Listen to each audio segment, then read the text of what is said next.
Hello, আসসালামু আলাইকুম guys. তোমরা কেমন আছো? সবাই সবাই ভালো আছো আশা করি। এবং আজকের এই ভিডিওটা তোমাদের সামনে নিয়ে এসেছি বায়োলজির সেকেন্ড পেপার চ্যাপ্টার 2 হাইডার সেকেন্ড পার্ট। অর্থাৎ তোমাদের আগের যে ভিডিওটা দিয়েছিলাম আমি এই ইউটিউবে, সেটা ছিল হচ্ছে হাইডার ফার্স্ট পার্ট, অর্থাৎ প্রথম অংশ। হাইডার টপিকটা একটু বড় আছে, যেটুকু বড় আছে তার আমি দুইটা পার্ট বিভক্ত করেছি। তার প্রথম মানে প্রথম পার্টটা ভিডিও 1 এর দেওয়া হয়েছে। এখন সেকেন্ড যে পার্ট আছে এটা আমি এই ভিডিওতে দেবো। তো তোমাদের সবার কাছ থেকে অপিনিয়ন শুনবো যে হাইডার এই ক্লাসগুলো তোমাদের কাছে কেমন লাগছে। আশা করি ভালো লাগেনি বা ভালো লাগছে, যার কাছে যেরকম হোক তোমরা ভিডিওটা শেষ পর্যন্ত দেখো। আলটিমেটলি পড়াশোনা কারোরই ভালো ভালো লাগে না, আমারও কখনো ভালো লাগে না। আমি শেখ রিয়াজ রহমান, খুলনা মেডিকেলে আছি এখন। তো আমার এই মেডিকেলে আসতে হিউজ পরিমাণ পড়ালেখা করা লাগছে, যা আমার কখনোই পছন্দ ছিল না। সো তোমরাও পড়ালেখা করবে, বাট তোমাদের পছন্দ না, আমরা জানি। তোমার পড়ালেখা পছন্দ না তার সত্ত্বেও তোমার পড়তে হবে, কজ তোমারও কোনো একটা ভালো একটা ইনস্টিটিউটে আসা লাগবে। তো চলো আমরা শুরু করি আর কোনো কথা না বলে। তো let's go to the video. আমরা শুরু করছি হাইড্রা। আমি আমার পরিচয়টা আগে দিয়ে দিই। আমি শেখ রিয়াজ রহমান, খুলনা মেডিকেলে অধ্যয়নরত আছি। আচ্ছা চলো। তো আগের পর্বে আমরা প্রথম থেকে নিউরোসাইট পর্যন্ত আমরা দেখছিলাম যে নিউরোসাইট পর্যন্ত একটা হাইডার বৈশিষ্ট্য কী, তারপর তার আদর্শ কী, তার নাম কী, তারপর সায়েন্টিফিক ক্লাসিফিকেশন যেগুলো আছে এগুলো কী, এগুলো সব আমরা দেখছিলাম, নিউরোসাইট পর্যন্ত দেখছিলাম। সো আজকে আমরা জানবো আদর্শ নিউরোসাইটের গঠন। তো চল আমরা শুরু করি। একটা হাইডার, দেখো হাইডার এখানে আকার দেওয়া আছে, যে এটা ডিম্বাকার, নাশপাতি আকার, পেয়াল আকার, আর হচ্ছে দাঁড়াও সরি, চলো শুরু করি। তো হাইড্রা আদর্শ নিউরোসাইটের গঠন, তাকে গঠন হচ্ছে এরা ডিম্বাকার হতে পারে, নাশপাতি আকার হতে পারে এবং পেয়াল আকার হতে পারে। এবং তোমরা জানো হাইড্রার দ্বিস্তরী হয়ে থাকে, একটা হচ্ছে অ্যাক্টোডার্মিস, একটা গ্যাস্ট্রোডার্মিস। সো হাইড্রা নিউরোসাইটের ক্ষেত্রে এখানে আবরণ দুইটা থাকবে, দুইটা আবরণ থাকবে নিউরোসাইটের ক্ষেত্রেও। তোমরা এগুলো সবাই পারো, আমি জানি তোমরা পারো, এবং কি এগুলো আগে তোমরা পড়ছো, সবাই পারো। বাট তারপরে আমি জাস্ট তোমাদের একটু মনে করা দিচ্ছি। আমার এই কথাগুলো শুনলে তোমরা হয়তো বা কিছু একটা মনে পড়বে আগে তোমরা যা পড়ছো। সো তোমরা যদি কিছুটা বুঝতে না পারো, এই ভিডিওর মাধ্যমে তোমরা বুঝে যাবে। তো চলো, দানাদার, যেমন এখানে দেখো মাঝে দানাদার সাইটোপ্লাজম থাকবে এবং গোড়ায় থাকে নিউক্লিয়াস। একটা জিনিস খেয়াল করো, এই যে হচ্ছে হাইডার ছবি দিয়ে দিয়েছি। অবশ্যই এই ছবিটা হচ্ছে তোমাদের বইতেই আছে, তোমরা হয়তো বা জানো, তোমাদের বইতেই এই ছবিটা দেওয়া আছে, সেটা আমি এখানে তুলে দিয়েছি। তো এখানে দেখো নিউক্লিয়াস কিন্তু একটা প্রান্তে আছে, নিউক্লিয়াস একটা প্রান্তে আছে। তো এটা খেয়াল রাখতে হবে যে হাইডার আবরণ দুইটা, এটা দ্বিস্তরী বলা হয়। মাঝে থাকবে সাইটোপ্লাজমি, দানাদার সাইটোপ্লাজম, এবং গোড়ায় থাকবে হচ্ছে নিউক্লিয়াস। তবে এখানে দেখা যাচ্ছে একটা প্রান্তে রয়েছে, এটাই গোড়া। সো গোড়ায় থাকবে একটা নিউক্লিয়াস। আচ্ছা, নেমাটোসিস্ট কি? নেমাটোসিস্ট হচ্ছে নিউরোসাইটের অভ্যন্তরে কাইটিনের মতো। প্রথমে মনে রাখতে হবে কোন পদার্থে গঠিত, নেমাটোসিস্ট কোন পদার্থে গঠিত। এটা হচ্ছে কাইটিনের মতো নির্মিত আবরণে আবৃত এবং সূত্রযুক্ত একটি ক্যাপসুলের নাম হচ্ছে নেমাটোসিস্ট। নেমাটোসিস্ট কি, অর্থাৎ তোমাদের সৃজনশীলের ক নম্বরে আসতে পারে নেমাটোসিস্ট কি, এখান থেকে তোমরা লিখতে পারো। তো এইখানে যে আবরণটা আছে, নেমাটোসিস্টের যে আবরণটা আছে, এই আবরণটা হচ্ছে কাইটি নির্মিত। কি নির্মিত? কাইটি নির্মিত। এবং খেয়াল রাখতে হবে নেমাটোসিস্টের মধ্যে একটা জেল মানে পদার্থ থাকে, এটা হচ্ছে হিপনোটক্সিন বলা হয়। এই হিপনোটক্সিস হচ্ছে প্রোটিন আর ফেনল দিয়ে তৈরি। হিপনোটক্সিস কী দিয়ে তৈরি? প্রোটিন এবং ফেনল দিয়ে তৈরি। অর্থাৎ এটা শিকারকে আটকে রাখতে, অর্থাৎ শিকারকে যখন সে খাবার হিসেবে গ্রহণ করতে চায়, তো শিকারকে মেরে ফেলার জন্য সে স্টেনোটিল পেনিট্রান যে তার সূত্রটা আছে, এটা দিয়ে সে হিপনোটক্সিন ক্ষরণ করে, হিপনোটক্সিন ছুঁড়ে মারে। সো এই হিপনোটক্সিনের মধ্যে প্রোটিন এবং ফেনল আছে। এবং আমরা জানি ফেনল অর্থাৎ কার্বলিক অ্যাসিড, এটা কিন্তু সাপ তাড়াতে ব্যবহৃত হয়, তোমরা জেনে থাকবে। এইটা আর হচ্ছে প্রোটিন, এই দুটো মিলিত হয়ে হিপনোটক্সিন গঠন করতেছে। আরেকটা গঠন কি, এটা হচ্ছে চওড়া গোড়াটাকে বলা হয় বাট বা শ্যাফট। অর্থাৎ এইখানে যে গোড়াটা আছে, এই যে চওড়া গোড়াটা বেলন আকার, এটাকে বলা হচ্ছে বাট। এবং এই বাটের গায়ে দেখো এই যে কাঁটাযুক্ত আছে, বড় বড় এই পাশে দুটো কাঁটা আছে, তোমার ফ্রন্টে কিন্তু দুটো কাঁটা দেওয়া আছে। সো পিছন দিকে কিন্তু আরেকটা কাঁটা আছে, টোটাল 3টা কাঁটা থাকবে। এই বড় বড় কাঁটাকে বলা হয় বার্ব, এবং ছোটো ছোটো যে কাঁটাগুলো আছে তাকে বলা হয় বার্বিউল। এগুলো অসংখ্য থাকে, বাট বার্বগুলো থাকে কয়টা? 3টা। বার্ব থাকে কয়টা? 3টা। তো এখানে আমরা 3টা জিনিস দেখছি। একটা জিনিস হচ্ছে নেমাটোসিস যে আবরণ বা সূত্র যে আবরণ দ্বারা আবৃত থাকতেছে, সেটা হচ্ছে কাইটিনের মতো পদার্থের দ্বারা নির্মিত, কাইটিনের মতো। এর আরেকটা পয়েন্ট হচ্ছে এখানে হিপনোটক্সিন থাকবে, যেটা হচ্ছে প্রোটিন এবং ফেনল দ্বারা তৈরি।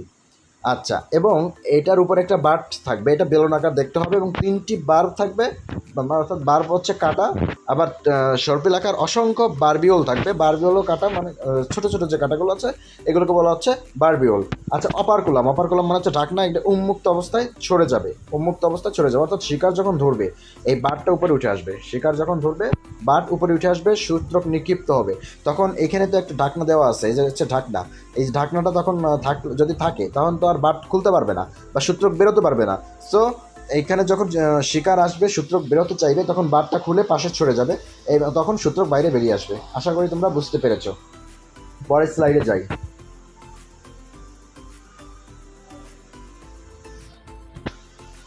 এখন আসছে নিডোসাইট। নিডোসাইটে যে নিডোসিল আছে, নিডোসিল অর্থাৎ এইখানে যে নিডোসিল আছে, এই জিনিসটা হচ্ছে সংবেদনশীল, অর্থাৎ এটা হচ্ছে রূপান্তরিত সিলিয়াম এবং ট্রিগারের মতো কাজ করে। 3টা জিনিস মনে রাখতে হবে, এটা সংবেদনশীল, রূপান্তরিত সিলিয়াম, ট্রিগারের মতো কাজ করে। সংবেদনশীল, রূপান্তরিত সিলিয়াম, ট্রিগারের মতো কাজ করে। তো নিডোসিলের কাজ হচ্ছে যখন শিকারটা নিডোসিলের মধ্যে দিয়ে যায়, যেহেতু এটা সংবেদনশীল, সো তখন শিকার যে হাইটা বুঝতে পারে যে আমার সামনে শিকার আছে বা খাদ্য আছে, তখন এটা ট্রিগারের মতো কাজ করে আর কি। তো নিডোসিলের মাধ্যমে সে সংবাদটা পায় যে এখানে আমার শিকার আছে। আচ্ছা, চলো এই স্লাইডটা হয়ে গেল, এবার নেক্সট স্লাইডে যাচ্ছি। এখান থেকে মনে রাখতে হবে ভার্নার 23টা নেমাটোসিস্ট আবিষ্কার করেছেন, যার মধ্যে 4টা নেমাটোসিস্টই হাইড্রার মধ্যে পাওয়া যাচ্ছে। তো একটা হচ্ছে স্টেনোটিল পেনিট্রান্ট, 2টা নাম আছে, একটা স্টেনোটিল একটা পেনিট্রান্ট, একই জিনিস। মনে রাখতে হবে এটা সবচেয়ে বৃহত্তম। কি মনে রাখতে হবে? এটা বৃহত্তম, এটা সবচেয়ে বৃহত্তম সূত্রক, এটাকে বলা হচ্ছে স্টেনোটিল পেনিট্রান্ট। কাজ হচ্ছে শিকারকে অজ্ঞান করে ফেলে। কাজ কি? শিকারকে অজ্ঞান করে ফেলে। তো স্টেনোটিল পেনিট্রান্ট থেকে 2টা বিষয় জানতে হবে, একটা হচ্ছে এটা বৃহত্তম, সবচেয়ে বৃহত্তম সূত্রক, আরেকটা হচ্ছে শিকারকে অজ্ঞান করে ফেলে, শিকারকে অজ্ঞান করে ফেলে, অবাস করে ফেলে। এরপরে আমরা দেখতে পাচ্ছি যে এখানে আরেকটা সূত্র হচ্ছে ভলভেন্ট বা ডেসমোনিম, ভলভেন্ট বা ডেসমোনিম। আচ্ছা, মনে রাখতে হবে এই ভলভেন্ট ডেসমোনিম হচ্ছে শিকারকে আঁকড়ে ধরতে সাহায্য করে, আঁকড়ে ধরতে। তো আমরা স্টেনোটিল পেনিট্রান্টে দেখছিলাম শিকারকে হিপনোটক্সিন ক্ষরণে অবাস করে ফেলে এবং অজ্ঞান করে ফেলে, আর ভলভেন্ট কী করে? শিকারকে আঁকড়ে ধরতে সাহায্য করে। আচ্ছা, স্ট্রেপ্টোলিনগ্লুটিন্যান্ট বা হলোট্রিকাস আইসোরাজা এই শিকার আটকাতে সাহায্য করে কীভাবে? 18 রস ক্ষরণের মাধ্যমে। সো 18 রস ক্ষরণ করবে যেখানে শিকার আটকে যাচ্ছে। স্টেরিওলিন গ্লুটিন্যান্ট বা ট্রিকাস আইসোরাজা এটাও 18 রস ক্ষরণ করে শিকারকে আটকায় দেয়, বাট মনে রাখতে হবে এটা সবচেয়ে ক্ষুদ্রতম, এটা সবচেয়ে ক্ষুদ্রতম। এই 2টা জিনিস আমার মনে রাখতে হবে। তার মানে স্টেনোটিল পেনিট্রান্ট এটা সবচেয়ে বৃহত্তম ছিল, স্টেনোটিল পেনিট্রান্ট সবচেয়ে কী ছিল? বৃহত্তম ছিল, এবং স্টেরিওলিন গ্লুটিন্যান্ট এটা ছিল সবচেয়ে ক্ষুদ্রতম। নেক্সট। আচ্ছা,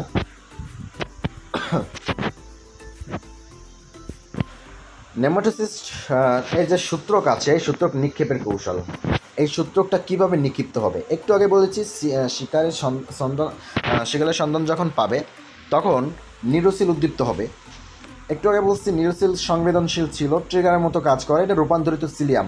তো যেহেতু এটা সংবেদনশীল, শিকার যখন তার সামনে দিয়ে যাচ্ছে সে বুঝতে পারতেছে আমার সামনে শিকার আছে, এবং তখন কোর্সিকার নিকটবর্তী যখন শিকারটা কোর্সিকার নিকটবর্তী হচ্ছে, তখন দেহের রাসায়নিক পদার্থের প্রভাবে নেমাটোসিস প্রাচীরে পানিবাধ্য ক্ষমতা বেড়ে যাচ্ছে। 1 নম্বর পয়েন্ট, নিউরোসিল উদ্দীপ্ত হচ্ছে। 2 নম্বর পয়েন্ট কি? পানিবাধ্য ক্ষমতা বেড়ে যাচ্ছে। 1 নম্বর পয়েন্ট মনে রাখতে হবে। শোনো, বায়োলজি তো মানে কোনো মুখস্থ করে পারা যাবে না, এটা বুঝতে হবে এবং তোমার পয়েন্ট মনে রাখতে হবে। পয়েন্ট মনে রাখলে বাকিগুলো তুমি নিজেই পারবা। কি মনে রাখতে হবে এখানে?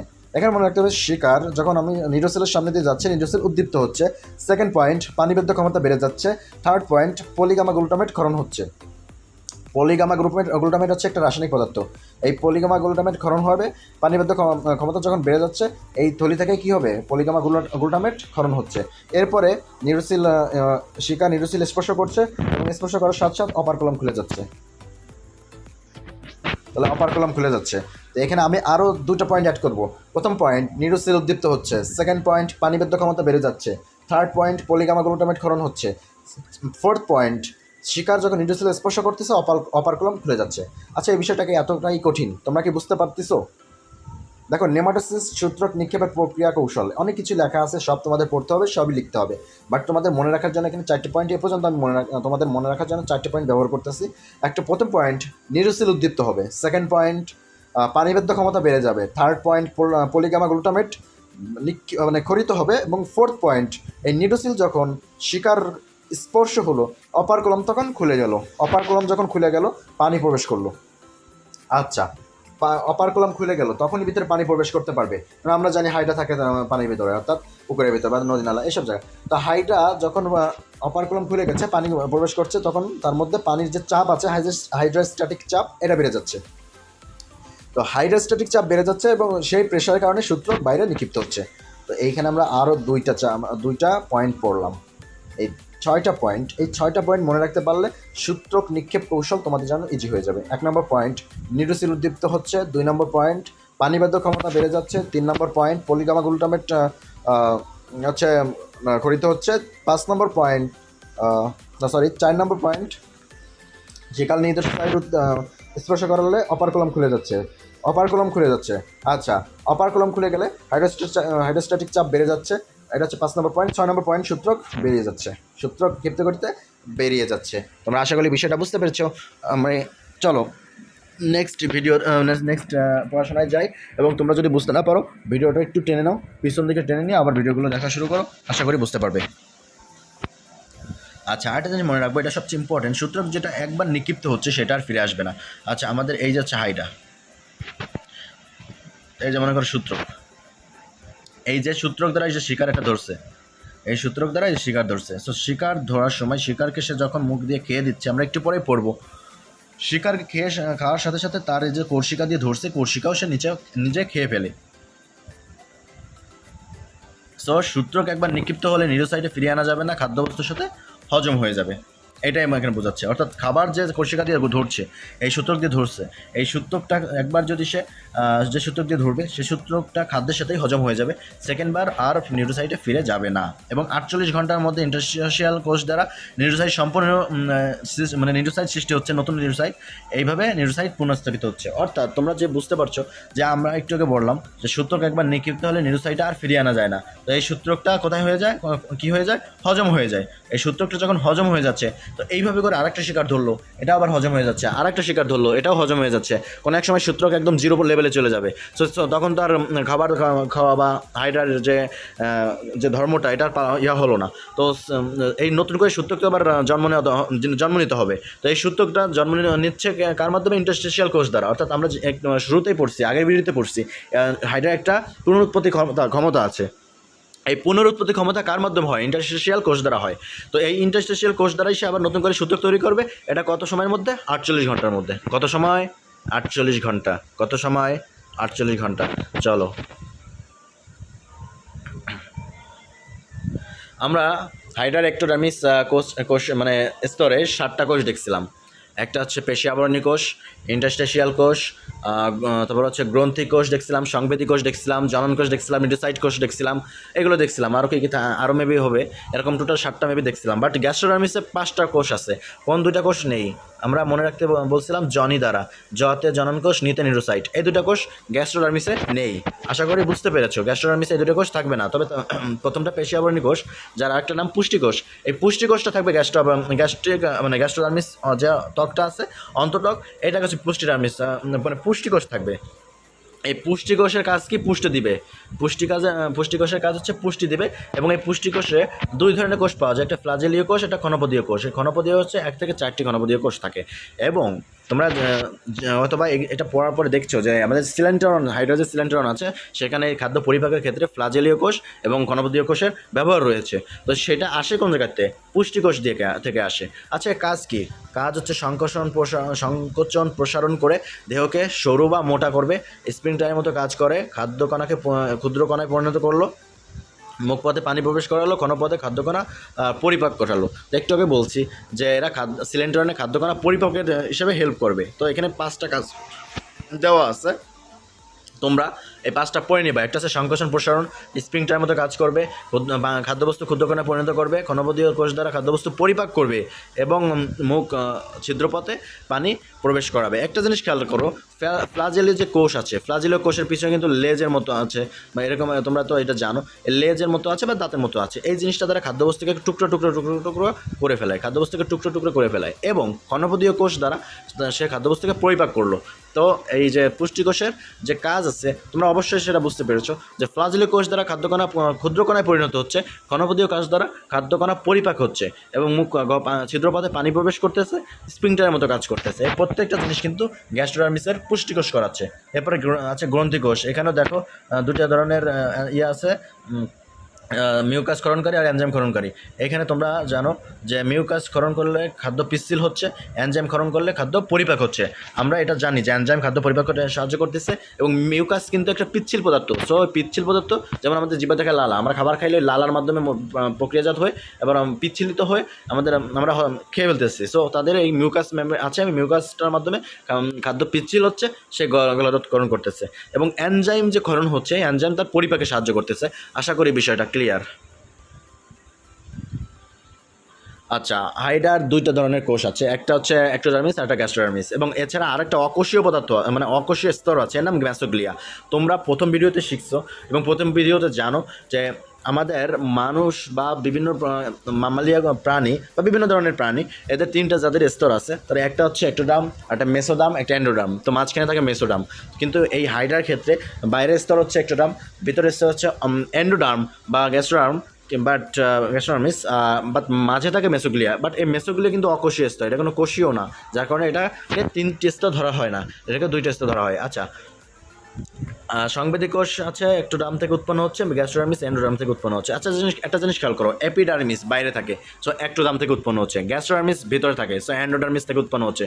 আশা করি বিষয়টা ক্লিয়ার। এবং মেসোগ্লিয়া আছে, মেসোগ্লিয়া এটা হচ্ছে জেলির মতো, এর পুরুত্বটা পড়তে হবে, কোথায় বেশি থাকে সেটা পড়তে হবে।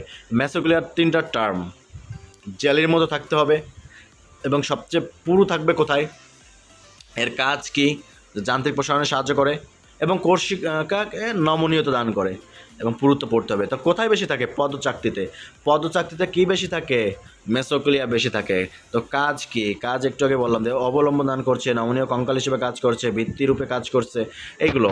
আবার সংকোচনশীল মায়োফাইব্রিল ধারণ করতেছে। তো চারটা জিনিস, একটা হচ্ছে দেহের অবলম্বনের সহায়তা করতেছে, যেমন এটা পদচাকতিতে বেশি থাকে। তো দেহের মহান অবলম্বন কিসের মাধ্যমে দাঁড়ায়, এটা হচ্ছে পদচাকতির মাধ্যমে, হাইটা দাঁড়িয়ে থাকে। সো পদচাকতিতে মেসোগ্লিয়া বেশি থাকতেছে, তার মানে দেহের অবলম্বনে সহায়তা করতেছে, নমনীয় কঙ্কাল হিসেবে কাজ করতেছে এবং কোষ স্তরের ভিত্তিরূপে কাজ করতেছে এবং সংকোচনশীল মায়োফাইব্রিল ধারণ করতেছে।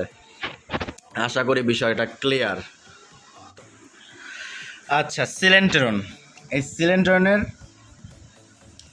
দুইটা নাম আছে, একটা ব্লাইন্ড গাট আর একটা ব্লাইন্ড স্যাক। সৃজনশীলের ক নম্বরে কিন্তু আসে সিলেন্ট্রন কি বা সিলেন্ট্রন কাকে বলে। একটা জিনিস খেয়াল রাখতে হবে, সিলেন্ট্রন কিন্তু এক প্রান্ত খোলা, উভয় প্রান্ত না। আমরা জানি হাইডার খাদ্যকণা মুখ দিয়েই হচ্ছে মুখছিদ্র পথেই তার বডির মধ্যে প্রবেশ করছে, মুখছিদ্র পথে বের হচ্ছে। সো এক প্রান্ত খোলা, এই কারণে এক প্রান্ত খোলা, ওই খোলা প্রান্ত দিয়ে খাবার প্রবেশ করছে, খোলা প্রান্ত দিয়ে খাবার বেরিয়ে যাচ্ছে। কিন্তু আবার মনে রাখতে হবে, সিলেন্ট্রন দুই প্রান্ত খোলা যদি থাকতো তো কী হতো, দুই প্রান্ত খোলা থাকলে ওই অপর প্রান্ত দিয়ে খাবার বেরিয়ে যেত।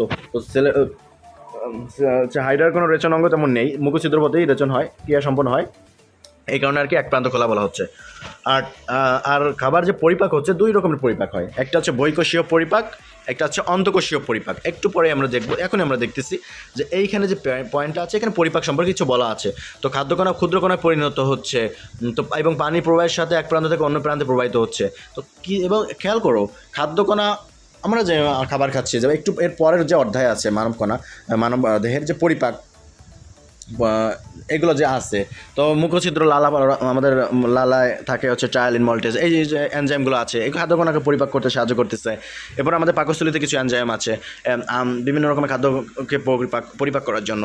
তো এইগুলো আমাদের খাবার মানে যে শরীর আছে তার বাইরে যে পরিপাকগুলো হচ্ছে, এটা হচ্ছে কি পরিপাক, বহিঃকোষীয়, এবং ভিতরের দিকে যে পরিপাক হচ্ছে এটা হচ্ছে অন্তঃকোষীয়। হাইড্রার ক্ষেত্রে মনে রাখতে হবে এটা। তো প্রথমে খাদ্যকণা ক্ষুদ্রকণায় পরিণত হচ্ছে, যেমন আমরা দাঁত দিয়ে চাবাচ্ছি, ওরা ফ্লাজেলীয় কোষের মধ্যে যে দাঁত বা লেজ জাতীয় কিছু আছে, এইটা দ্বারা ক্ষুদ্রকণায় পরিণত হচ্ছে। এবং কিছু কিছু খাদ্যকণা সিলেন্ট্রনের পানি প্রবাহের সাথে প্রবাহিত হচ্ছে এবং দেহের বিভিন্ন গ্যাস্ট্রোডার্মিস ঘনপদীয় কোষ দ্বারা গৃহীত হয়, অন্তঃকোষীয় পরিপাক হয়। তো 4টা পয়েন্ট। প্রথম পয়েন্ট, ফ্লাজেলীয় কোষ দ্বারা ক্ষুদ্রকণায় পরিণত হবে। সেকেন্ড পয়েন্ট, পানি প্রবাহের মাধ্যমে এক প্রান্ত থেকে অন্য প্রান্তে প্রবাহিত হবে। থার্ড পয়েন্ট, ঘনপদীয় কোষ দ্বারা গৃহীত হবে। ফোর্থ পয়েন্ট, অন্তঃকোষীয় পরিপাক হবে। আশা করি বিষয়টা ক্লিয়ার। এবং আরেকটা জিনিস খেয়াল রাখতে হবে, খাদ্যের অপাচ্য যে অংশ আছে, এই যে অপাচ্য বহির্গামী পানিপথের সাথে মুখছিদ্র পথেই নির্গত হচ্ছে, এটা খেয়াল রাখতে হবে। মুখছিদ্র মাধ্যমে কিন্তু নির্গত হচ্ছে, অন্য কোথাও থেকে না। সো সিলেন্ট্রন একদিকে খাদ্য পরিপাক করতেছে, অন্যদিকে খাদ্যসার রেচন এবং শোষণ পরিবহনেও সাহায্য করতেছে। এবং খাদ্য কিন্তু খাচ্ছে সে মুখছিদ্র দিয়ে, আবার তার রেচন ক্রিয়া সম্পন্ন হচ্ছে মুখছিদ্র দিয়ে। এই কারণেই সিলেন্ট্রনে এক প্রান্ত খোলা থাকে আর কি। আচ্ছা চলো, সিলম এবং সিলেন্ট্রনের মধ্যে পার্থক্য কী? সিলম এটা হচ্ছে মেসোডাম উদ্ভূত এবং সিলেন্ট্রন গ্যাস্ট্রামিস নির্মিত। সিলম হচ্ছে পেরোটোনিয়াম পর্দা দ্বারা আবৃত, আর উৎপত্তি হয়েছে মেসোডার্মজাত সিলোমিক পাউস থেকে, এবং সিলেন্ট্রন উৎপন্ন হচ্ছে ম্যানোডার্ম জাত এবং আর্কেন্ট্রন থেকে হচ্ছে আর কি। বিষয়টা কি ক্লিয়ার? দুইটা ফ্যাক্ট আছে। আবরণী, সিলোমের আবরণীর নাম কি? সিলোমের আবরণীর নাম হচ্ছে পেরোটোনিয়াম, আর সিলেন্ট্রনের আবরণীর নাম কি? এটা গ্যাস্ট্রামিস দিয়ে আবৃত থাকে। এইবার উৎপত্তি, সিলম উৎপত্তি হচ্ছে মেসোডার্মজাত সিলোমিক পাউস থেকে, এবং সিলেন্ট্রন উৎপত্তি অ্যান্ডোডার্মজাত আর্কেন্ট্রন থেকে উদ্ভূত আর কি। ঠিক আছে? খাদ্য প্রক্রিয়া মানে গ্রহণ প্রক্রিয়া। আচ্ছা কী কী খায় আগে সেটা জানতে হবে। মোস্ট ইম্পর্টেন্ট, প্রধান খাদ্যের নাম কি? ক্ষুদ্র ক্রিস্টালীয় সন্ধিপদী, ক্ষুদ্র ক্রিস্টালীয় ক্রিস্টাসীয় সন্ধিপদী, ক্ষুদ্র ক্রাস্টাসীয় সন্ধিপদী। আশা করি বিষয়টা ক্লিয়ার। এবং এমসিকিউতে ভেরি ভেরি মাস ইম্পর্ট্যান্ট, এবং প্রত্যেক পরীক্ষায় তোমাদের আসে যে হাইড্রার প্রধান খাদ্যের নাম কি। ক নম্বরে দিয়ে দেবে মাছের ডিম, খ নম্বরে দিয়ে দেবে সাইক্লপস, গ নম্বরে ক্রাস্টাসীয় সন্ধিপদী, ঘ নম্বরে দেবে ড্যাফনিয়া। তোমরা কোনটা লিখবে? ক্ষুদ্র ক্রাস্টাসীয় সন্ধিপদী। এবং হাইড্রার মধ্যে এক ধরনের রাসায়নিক পদার্থ আছে যেটা অন্য শিকারকে প্রলুব্ধ করে তার নিকটে আসতে, যাতে করে হাইড্রা তাকে ভক্ষণ করতে পারে। সেই রাসায়নিক পদার্থের নাম হচ্ছে গ্লুটাথিয়ন। সো হাইড্রার মধ্যে টিস্যু আসে, গ্লুটাথিয়ন আছে। গ্লুটাথিয়ন এক প্রকার রাসায়নিক পদার্থ যার প্রভাবে অন্য প্রাণীর শিকারে উপলব্ধ হচ্ছে। এবার হাইড্রার শিকার ধরার কৌশল। হাইড্রার শিকার ধরার কৌশল আমরা একটু আগে সূত্রকগুলোর নাম দেখেছি, যে স্টোনোটিল পেনিট্রান্ট, যার কাজ কী ছিল? হিপনোটক্সিন ক্ষরণ করে শিকারকে অজ্ঞান এবং অবাস করে দেওয়া। সেকেন্ড, ভলবেন বা ডেসমোনমি, ওইটার কাজ ছিল শিকারকে আঁকড়ে ধরে রাখতে সহায়তা করা। এরপরে ছিল স্টেপটোলিন গ্লুটিন্যান্ট, আরটা ছিল হচ্ছে স্টেরিওলিন গ্লুটিন্যান্ট। দুইটারই কাজ ছিল আঠালো রস ক্ষরণ করে শিকারকে আটকে ধরা। এইবার শিকার ধরার যে কৌশল, এই কৌশল অর্থাৎ ক্ষুধার্ত হাইড্রা পদতলকে ভিত্তি করে যখন নির্দিষ্ট এলাকা জুড়ে মূলদেহ কোষগুলো ভাসিয়ে শিকারের অপেক্ষায় রয়েছে, এই শিকার কোষিকার সান্নিধ্যে আসা মাত্র উদ্দীপ্ত হচ্ছে। নেমাটোসিস্টগুলো কি উদ্দীপ্ত হচ্ছে? ওই যে নিউট্রোসিল সংবেদী কোষ, ও বুঝতে পারতেছে যে শিকার আসছে, ফলে নেমাটোসিস্ট সূত্রক নিক্ষেপ করতেছে। মনে রাখতে হবে এই সূত্রকগুলো ভলভেন্ট সূত্রক, এবং ভলভেন্ট সূত্রক যদি নিক্ষেপ করে কী করবে? এই শিকারকে জড়িয়ে ধরবে বা আঁকড়ে ধরবে। এরপর যে গ্লুটিন্যান্ট আছে, এটা আঠালো রস ক্ষরণ করবে এবং হিপনোটক্সিন নিক্ষেপ করবে, যার কারণে স্টোনোটিল যেটা আছে, স্টোনোটিল পেনিট্রান্ট হিপনোটক্সিস ক্ষরণ করবে, যার কারণে শিকার যে শরীর আছে এটা অবাস হয়ে যাবে। এরপরে যে স্টোনোটিল গ্লুটিন্যান্ট বা স্টেরিওলিন গ্লুটিন্যান্ট যা আছে, এটা হচ্ছে আঠালো রস ক্ষরণ করে শিকারকে আঁকড়ে ধরবে বা মনে করো নড়াচড়া করতে বাধা দিবে। তাহলে এখানে চারটা কাজ। শিকার যখন হাইড্রার নেমাটোসিস্টের সান্নিধ্যে আসলো, নেমাটোসিস্ট সূত্রকগুলো নিক্ষিপ্ত করলো। প্রথমে ভলভেন্ট ডেসমোনিম যে সূত্রকগুলো আছে এইগুলো বের হবে এবং শিকারকে আটকে ধরবে। এরপরে সে গ্লুটিন্যান্ট যেগুলো আছে, স্টেরিওলিন গ্লুটিন্যান্ট বা স্টেপটোলিন গ্লুটিন্যান্ট, এই যে সূত্রগুলো আছে এগুলো আঠালো রস ক্ষরণ করবে, শিকারকে আটকে ধরে রাখবে এবং চলনে বাধা সৃষ্টি করবে। লাস্টে স্টোনোটিল বা পেনিট্রান্ট যে সূত্রটা আছে, এটা হিপনোটক্সিস ক্ষরণ করবে। হিপনোটক্সিসের যে বিষ আছে অর্থাৎ প্রোটিন আর ফেনল আছে, এর প্রভাবটা ওই শিকারের গায়ে যেয়ে পড়বে এবং শিকার ওইখানেই মারা যাবে, এবং এভাবেই সে মুখে পুরে শিকারকে গ্রহণ করবে। আশা করি বিষয়টা ক্লিয়ার। এই বিষয়টা ইম্পর্টেন্ট, এমসিকিউতে আসে বা রিটেনেও আসে অনেক সময়, যে অন্তঃকোষীয় পরিপাকের ক্ষেত্রে ট্রিপসিন কিসে পরিণত হয় আমরা জানি, বা একটু পরের অধ্যায়ে জানবো। ট্রিপসিন আমিষকে অ্যামাইনো অ্যাসিডে তৈরি করে, লাইপেজ সেনোথি ফ্যাটি অ্যাসিড গ্লিসারলে তৈরি করে, এবং অ্যামাইলেস হচ্ছে গ্লুকোজে পরিণত করতেছে। এখানে ইম্পর্টেন্ট একটা এমসিকিউ আছে, ইম্পর্টেন্ট এমসিকিউ। কি এমসিকিউ? হাইড্রা কোন খাদ্য হজম করতে পারে না? শ্বেতসার। হাইড্রা কোন ধরনের খাদ্য হজম করতে পারে না? শ্বেতসার। হাইড্রা কোন ধরনের খাদ্য হজম করতে পারে না? শ্বেতসার। আশা করি বিষয়টা ক্লিয়ার। চলো পরে আছে, আচ্ছা এইখানে ইম্পর্টেন্ট একটা বিষয় আছে, চলন। হাইড্রার চলন অনেক ধরনের চলন আছে, অনেক ধরনের চলন আছে। কিছু কিছু চলন আমাদের পড়তে হবে, তার মধ্যে লুপিং। একটা জিনিস খেয়াল করো, লুপিংয়ে ল আছে না? ল আছে, দেখো লুপিংয়ে লম্বা দূরত্ব অতিক্রম করতেছে। তো ল ল লুপিংয়ে কেমন দূরত্ব অতিক্রম করছে? ল, লতে লুপিং, লতে লম্বা, ইম্পর্টেন্ট আসে। এবং অর্ধেক দূরত্ব অতিক্রম করতেছে, এটাকে জোকা চলন বা শুয়াপোকা চলনও বলা হচ্ছে। একটা লুপ তৈরি করতেছে। এইখানে যে 4টা পয়েন্ট দেওয়া আছে, 4টা পয়েন্টে মুখস্থ রাখতে হবে, নোটে লিখতে হবে। ল ল সমার সল্টিং, স্বল্প দূরত্ব অতিক্রম করে। শতে সমার সল্টিং, শতে স্বল্প, তাহলে শতে সমার সল্টিং, শতে স্বল্প। দ্রুত চলন প্রক্রিয়া স্বল্প দূরত্ব অতিক্রম করে। ডিগবাজি চলন, দুটি লোভ সৃষ্টি হয়, দ্বিগুণ দূরত্ব অতিক্রম করে। একটা জিনিস খেয়াল করো, দূরত্ব অতিক্রম করতেছে দ্বিগুণ, সো লোভ 2টা। আর লুপিংয়ের ক্ষেত্রে অর্ধেক দূরত্ব অতিক্রম করছে, লোভ 1টা। অর্ধেক লোভ তো আবার হয় না, লোভ হবে 1টা, দূরত্ব হবে অর্ধেক। আর সমার সল্টিংয়ের লোভ হবে 2টা এবং দূরত্ব হবে দ্বিগুণ। এরপরে আছে গ্লাইডিং চলন। আবার ভাষা, বুদবুদ সৃষ্টি করে কীভাবে ভাষা। আর একটা জিনিস আছে, কোন চলনের মাধ্যমে আহরণ অবরোহণ সম্পন্ন হয়, মানে আহরণ অবরোহণ কোন চলনের মাধ্যমে সম্পন্ন হচ্ছে, এটা হচ্ছে হামাগুড়ি বা হ্যাঁচড়ানো।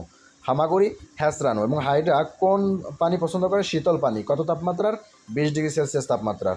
এইখানে যা যা আমি স্লাইডে দিচ্ছি এইগুলো হচ্ছে শর্টকাট, তোমাদের বই থেকে শর্ট করে বা সুন্দর করে মেইন টপিকসগুলো আমার স্লাইডের মধ্যে দেওয়া আছে। ফলে এই স্লাইড বাদে অন্য কোনো কিছু মানে সব পড়তে হবে, তোমাদের পড়তে হবে সব, বাট এই স্লাইডের ভিতরে কোনো জিনিস মিস দেওয়া যাবে না। এই স্লাইডের প্রত্যেকটা জিনিস নিখুঁতভাবে পড়তে হবে, এবং তোমাদের এমসিকিউতে প্রত্যেকটা জিনিস এই স্লাইডের মধ্যে দেওয়া আছে, এবং রিটেনে ভালো কাজ করবে। এটা ছিল হচ্ছে বিবিধ। আচ্ছা, হাইড্রার জনন আমরা জানি 2 প্রক্রিয়ায় জনন হয়, এটা অযৌন আর এটা যৌন। অযৌনের মধ্যে হচ্ছে একটা মুকুলোদ্গম, একটা বিভাজন। এবং মনে রাখতে হবে মুকুলোদ্গম হয় গ্রীষ্মকালে, প্রথম ভিডিওতে আমি ভালো করে এটা বলেছি। এবং যৌন প্রক্রিয়া হবে হচ্ছে, যেহেতু হাইড্রা স্বনিষেক হয় না, এবং হাইড্রা হচ্ছে একলিঙ্গ, ধাপ আছে 3টা। একটা হচ্ছে গ্যামেটোজেনেসিস, নিষেক, পরিস্ফুটন। তো পর্যায়ে আছে মৌরুলা, ব্লাস্ট্রোলা, গ্যাস্ট্রোলা, হাইড্রোলা, এগুলো সব তোমরা পড়ে নিও। এই জনন বেশি একটা আসে না, আসে হচ্ছে শ্রম বন্টন। হাইড্রার শ্রম বন্টনটা ইম্পর্টেন্ট। হাইড্রার শ্রম বন্টন সাধারণত এসে থাকে, এটা সৃজনশীলে আসে অথবা এমসিকিউতে অনেক সময় চলে আসে। যেমন কোষভিত্তিক, পুষ্টিকোষ, জনন কোষ আর পুষ্টিকোষ সব বহিস্থ কোষ। খেয়াল করো বহিস্থ কোষে এটা অনেক কিছু আছে, তোমাদের মুখস্থ করা লাগতে পারে, মুখস্থ করা লাগবে না, বলারটা উপায় শেখাই দিচ্ছি। পুষ্টিকোষ সহ, অর্থাৎ আমাদের এখানে বহিস্থ কোষ দেওয়া আছে, সকল বহিস্থ কোষে কিন্তু পুষ্টিকোষ কোথাও দেওয়া নাই। বহিস্থ কোষেও পুষ্টিকোষ অ্যাড করবা, আর জনন কোষ বাদ দিয়ে দিবা। আমাদের বহিস্থ কোষে যে 7টা কোষ দেখছি, এর মধ্যে জনন কোষ বাদ দিয়ে দিবা আর পুষ্টিকোষ অ্যাড করবা, তাহলে দেখবা কোষভিত্তিক হয়ে গেছে। এবার আঙ্গিকের মধ্যে আমরা কিছু কিছু জানি, যে মুখ ছিদ্র, সিলেন্টেরন, কর্ষিকা, পদচাকতি, দেহকাণ্ড, এগুলো সব অঙ্গ না? মুখ ছিদ্র একটা অঙ্গ, সিলেন্টেরন অঙ্গ, কর্ষিকা অঙ্গ, পদচাকতি অঙ্গ, দেহকাণ্ড অঙ্গ, এই প্রত্যেকটা অঙ্গ। এই কারণে আঙ্গিক শ্রম বন্টন এইগুলো। আর কোষভিত্তিক শ্রম বন্টন হচ্ছে যে গ্রন্থি কোষ, সংবেদী কোষ, হচ্ছে নিউরোসাইট কোষ, পুষ্টিকোষ, বহিস্তাবরণী কোষ, ইন্টারস্টেশিয়াল কোষ, এগুলো আর কি। তো তোমরা জানো যে হাইড্রা তথা নিডারিয়া পর্বের প্রথম শ্রমবিন্যাস দেখা গেছে। হাইড্রা তথা নিডারিয়া পর্বের প্রথম শ্রমবিন্যাস দেখা গেছে। এই যে শ্রমবিন্যাস, এই জিনিসটা তোমাদের কিন্তু আসে। এছাড়া আরেকটা জিনিস আছে, এটা হচ্ছে মিথজীবিতা বা সিম্বায়োসিস। কাদের মধ্যে হচ্ছে? হাইড্রা ব্রিটিশিমা, জো ক্লোরেলা, এইটার মধ্যে হচ্ছে। তো এই দুইটা প্রাণীর মধ্যে হচ্ছে, এছাড়া আরও অনেক প্রাণীর মধ্যে হয়, তোমরা এগুলো অবশ্যই জানো, বইতে দেওয়া আছে। আপাতত আমরা জেনে রাখি হাইড্রা, ভিরিডিসিমা এবং জিওক্লোরেলা এই দুইটা প্রাণীর মধ্যে সিম্বায়োসিস বা মিথজীবিতা হচ্ছে। মিথজীবিতার মানেটা কি? আসলে যেমন মনে করো তুমি আর আমি, তুমি যে এখন ভিডিওটা দেখছো তুমি আর আমি, তুমি পড়তেছো আমিও পড়তেছি, আমার কিছু নোট তোমার কাছে শেয়ার করলাম, তুমি কিছু নোট আমার কাছে দিলা, এই দুইটা নোটের দুইজনের মাধ্যমে আমরা উপকৃত হলাম। সো দুইটা কোনো এর মধ্যে কোনো অর্থনৈতিক কোনো লেনদেন নেই, জাস্ট আমার কিছু নোট তোমাকে দিলাম, তোমার কিছু নোট আমাকে দিলাম, এই দুইটা নোট আমরা পড়লাম, পড়ে আমরা উভয়ই কী হলাম, উপকৃত হলাম। এটা হচ্ছে মিথজীবিতা বা সিম্বায়োসিস। এই জিনিসটা হাইড্রা, ভিরিডিসিমা আর হচ্ছে জিওক্লোরেলার মধ্যে দেখা যায়। আচ্ছা, এই জিনিসটা মাধ্যমে শৈবাল কী কী উপকার পাচ্ছে, হাইড্রা কী কী উপকার পাচ্ছে, এটা এমসিকিউতে খুব আসে। ইনফ্যাক্ট মেডিকেল অ্যাডমিশন টেস্টের যে পরীক্ষাটা হচ্ছে অ্যাডমিশন পরীক্ষা, এইখানেও কিন্তু এখান থেকে প্রশ্ন দেয় যে শৈবাল কী উপকৃত হলো, হাইড্রা কী উপকৃত হলো। খেয়াল করো, শৈবাল একটা উদ্ভিদ জাতীয় মানে জীব। সো এই উদ্ভিদ একটা নির্দিষ্ট আশ্রয় দরকার, এটা তো মানে অন্য একটা প্রাণীর দেহে থাকবে। সো এটার আশ্রয় থাকবে যে এটা একটা কে, এটা হচ্ছে একটা উদ্ভিদ। সো এটা সালোক সংশ্লেষণ করবে, এই সালোক সংশ্লেষণের মধ্যে তার কার্বন ডাইঅক্সাইড দরকার, এই কার্বন ডাইঅক্সাইডটা হাইড্রা দিবে এবং খাদ্য উৎপন্ন করবে। যেহেতু শৈবাল, খেয়াল করো উদ্ভিদ, এটা শৈবাল একটা উদ্ভিদের মতো আর কি, উদ্ভিদের ন্যায়। সো এর একটা আশ্রয় লাগবে, উদ্ভিদ যেহেতু সালোক সংশ্লেষণ করবে এবং খাদ্য উৎপন্ন করবে, সালোক সংশ্লেষণের মাধ্যমে খাদ্য উৎপন্ন করবে, এই কটা জিনিস সে হাইড্রার থেকে উপকৃত হচ্ছে। এবং হাইড্রা কী কী উপকৃত হচ্ছে, শৈবাল খাদ্য উৎপন্ন করতেছে, সেই খাদ্য হাইড্রা গ্রহণ করতেছে। শৈবাল শোষণ মাধ্যমে যে শোষণ পদার্থ নির্গত হচ্ছে, হাইড্রা তা গ্রহণ করতেছে, কেননা শৈবাল তো অক্সিজেন ত্যাগ করতেছে, এই অক্সিজেন হাইড্রা গ্রহণ করতেছে, আর কার্বন ডাইঅক্সাইড শোষণ করতেছে, আবার বজ্র নিষ্কাশন করতেছে, যেটা শৈবালের খাবারের হিসেবে উপযোগী। তো থ্যাংক ইউ গাইস এই ভিডিওটা দেখার জন্য। আর যারা প্রথম থেকে দেখোনি হয়তো বা তারা কিছুই বুঝবা না। আর আমার যে ফ্রেন্ডগুলো আছো, তোমরা মজা না নিয়ে ইন্সপায়ার করো আমাকে। এবং আজকে ভিডিওটা যদি ভালো লাগে লাইক কমেন্ট শেয়ার করো। তো thanks for watching this video. Like comment share. কোনো হেল্প থাকলে হেল্পের সাইটও আমি দিয়ে দিয়েছি। আমি আমার পরিচয়টা আবার তোমাদের বলি, আমি শেখ রিয়াজ রহমান, খুলনা মেডিকেল একজন স্টুডেন্ট। আচ্ছা, তোমরা আশা করি যারা এখন ইন্টারমিডিয়েটে পড়তেছো, এইচএসসি 25-26 ফিউচারে যারা পড়বে, হয়তো বা কোনো না কোনো এক সময় যারা মেডিকেলে পড়ার টেন্ডেন্সি আছে যাদের, তারা তোমরা ভালো করে পড়ালেখা করলে যারা খুলনা মেডিকেলে চান্স পাবা, তাদের সাথে কিন্তু আমার কোনো এক সময় দেখা হয়ে যাবে ইনশাল্লাহ। সো তোমরা কমেন্ট বক্সে জানিয়ে দিও কাদের কাদের মেডিকেল টার্গেট আছে। কোনো হেল্প লাগলে অবশ্যই জানাবা, ইন্টারমিডিয়েটে কোনো হেল্প লাগলে জানাবা, এসএসসি যারা আছো 8, 9, 10 কোনো সমস্যা থাকলে জানাবা। তো আজকের মতো এ পর্যন্তই। বাই বাই, ভালো থাকো সবাই। তো টাটা, আসসালামু আলাইকুম রহমতুল্লাহ।